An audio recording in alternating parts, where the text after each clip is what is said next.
Lights are up. Here we go. Action. I had a dream. Indonesia. That's where we'll find the gold.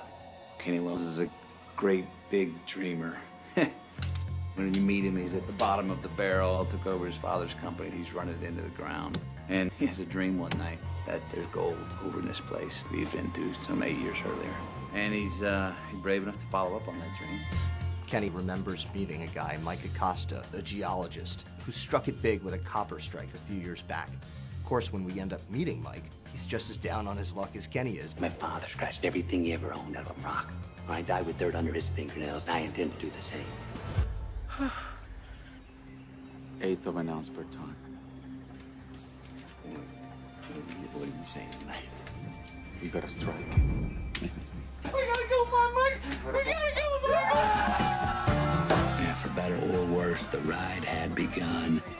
And what a ride. After your dream comes true, after you strike gold, what comes next? This is Brian Wolf in New York. You know, Wall Street, those guys are like looking at you, literally like you're bait fish that's come along, and they're just gonna carve you up. I'd like you both to consider bringing on a strategic partner. They're saying one thing, and behind your back, they're planning something completely different.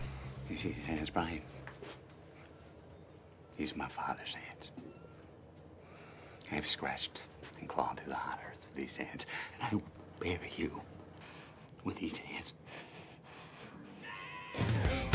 I think this is a story that is the American dream. You know, Kenny goes through hell, They can't just steal it away.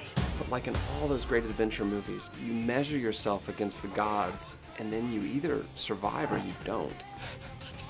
And if you do survive, you usually have a fairly hard-earned wisdom. And the only question I'm left with is, How did $17 billion disappear overnight?